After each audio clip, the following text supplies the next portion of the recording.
Hey everybody, it's Miss Fisher Bellman in the library. Today we are going to talk mysteries, and these are some of my favorite reads. These are the books that are so hard to put down because they read like puzzles that you just can't help but try to figure out. In this book talk, we're going to look at some pieces that are graphic novels and some that are standard prose, but they are all compelling reads. And while the book talk will only include 6 titles, there are tons more in the collection below in the video description, so be sure to check them all out. The first one we're going to look at is a graphic novel, and it's a graphic novel adaptation of a standard prose novel. So you could choose to either look at the graphic novel version or the traditional version, and that is Neil Gaiman's The Graveyard Book. Neil Gaiman's The Graveyard Book is about Nobody Owens. And if you encountered Nobody Owens on the street, you would probably think he looks like an average kid. But his backstory would tell you he is anything but average. As a baby, Nobody, or Bod, is awoken in the middle of the night when the rest of his family is murdered. However, before the killer can get to the nursery, Bod sneaks out of his crib and escapes out of the house to a local cemetery. The killer tries to find him, but fails. And when baby Bod begins to explore the cemetery, the ghosts who live there decide they are going to raise the baby themselves. The ghosts are actually the ones who name the baby Nobody Owens, and they vow to keep him safe and never let him leave the cemetery because of the dangers of the human world. Bod learns to communicate with the ghosts and even tries to adopt some of their supernatural powers, occasionally exploring the underworld. But despite Bod's ability to adapt to this life, neither he nor the ghosts know why the murderer killed his family and also wanted to kill him. Find out if you can piece this puzzle together in the graphic novel adaptation or the standard adaptation, which isn't an adaptation at all, it's just the standard book, of Neil Gaiman's The Graveyard Book. If you do choose the graphic novel version, note that there are 2 books in the graphic novel series. In order to get the full resolution, you have to read both, but definitely worth it. That's Neil Gaiman's The Graveyard Book. This next book is by prolific author John Grisham. John Grisham has been publishing books for adult audiences for decades. But in 2010, he started publishing a young adult book series. And this book that we're going to talk about is the first in that series. This is Theodore Boone, Kid Lawyer, and it is the first of 9 books. So if you like this book, there are many more awaiting your read. As the child of 2 lawyers and the nephew of a third, Theodore Boone's life is consumed by law, so much so that he is on a first-name basis with nearly every law clerk and judge in Strattonburg, Pennsylvania, even at grade 8. To the amazement of his peers, he spends most of his free time in trials to learn all he can about the law.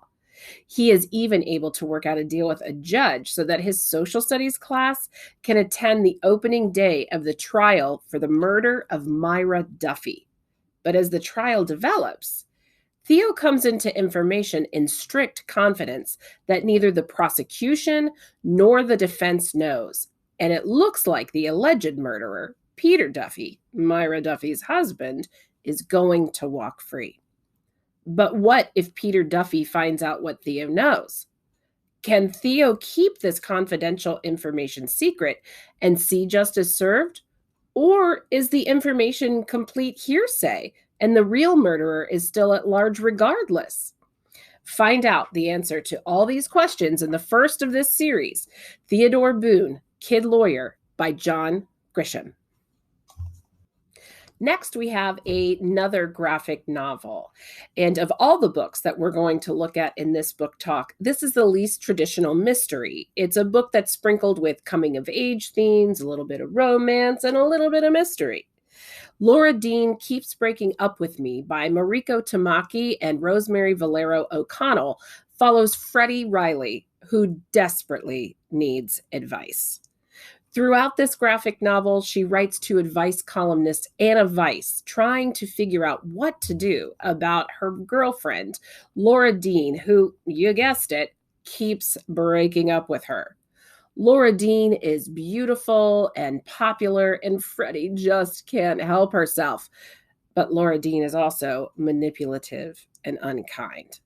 Freddie's friends, including her best friend, Doodle, try to talk to her about the LD problem, but Freddie is having a hard time hearing their advice. When Doodle finally takes Freddie to meet the mysterious medium, Seek Her, she gives Freddie even more advice, but it's almost like she can't hear it. But then Doodle gets into trouble of her own. What will happen between Freddie and Laura Dean, and what is going on with Doodle? This 2019 graphic novel is a Prince Award honoree, an Eisner Award winner, and the winner of the Harvey Award, and even more. And that's Laura Dean Keeps Breaking Up With Me, a graphic novel by Mariko Tamaki and Rosemary Valero-O'Connell. Next, we're going to look at another prose selection, and this is The Patron Saints of Nothing by Randy Ribray. Jay Ruggiero first met his cousin June in the Philippines as a child. For years, they kept in touch as pen pals, but eventually Jay stopped responding to June, a choice he has lived to regret, especially when his dad walks into his room one night and tells him that June has died. Despite the distance between them, Jay has long felt that June was the only person who truly understood him, and now that person is gone. But when Jay learns that June has died because of his connections to the drug world in the Philippines, he is flabbergasted. There is no way June could have changed that much since he last saw him. Or did he? Jay convinces his parents to let him go to the Philippines to visit family in the wake of June's death. However, he's going to try to learn what exactly did happen to June. But how could he possibly find out when Jay's father is the chief of police in charge of drug enforcement, who has also disowned June and refuses to discuss anything about him? What can Jay possibly learn from this dangerous situation? This book has won the Edgar Award for Young Adult Mystery. It was a National Book Award finalist. It was an NPR Best Book of the Year, and so many more awards. This is The Patron Saints of Nothing by Randy Ribray. From the author of 2017's uber-popular mystery, One of Us is Lying, Karen M. McManus, comes another mystery you won't be able to put down, and that's 2020's novel, The Cousins. The Story family fractured 24 years ago when the matriarch, Mildred Story, sent a mysterious letter to her 4 children stating, "You know what you did." From that moment, the children were disinherited, cut off from the massive Story inheritance. The children of the Story siblings barely know each other, but when Mildred sends a letter to each of her grandchildren, inviting them to spend the summer at the Gull Cove Island resort she owns, their parents insist they go. However, when the cousins arrive on the island, nothing makes sense. They barely get to see their grandmother, and her lawyer and assistant seem like they are engineering the cousins at every turn. But why? What is the reason their parents were disinherited, and why have the cousins been brought to the island now, only to be kept at an arm's length from their grandmother?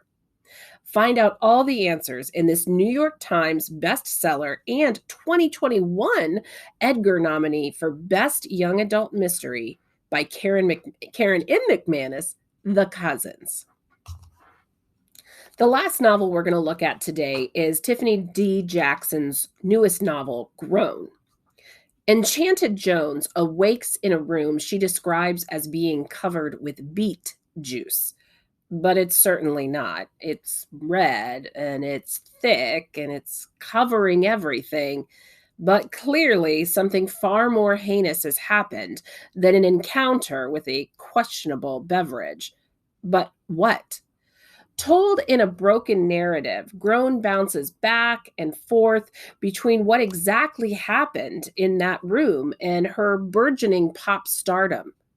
When taken under the wing of the uber-famous pop star Corey Fields, Enchanted's career begins to take off. She even goes on tour with Corey, singing duets and even solos in front of crowds of thousands. But what happened to lead to the Beet Juice melee? And what exactly are Corey's motives in promoting the 17-year-old performer Enchanted? This mystery will keep you turning pages fast. I read the first 200 pages in one sitting, and that rarely happens to me. Published in September of 2020, this book has been a New York Times bestseller, and I would personally be shocked if it didn't end up on some award lists. Readers should be aware that Grown does reference abuse, including sexual abuse and rape. And that's Tiffany D. Jackson's novel, Grown. So, there is a small sampling of the mysteries available in our stacks. Be sure to check out the collection in the description below for even more great titles. And if you need help picking a title, be sure to reach out so we can help pair you with the perfect book. We love doing that stuff. Happy reading, y'all.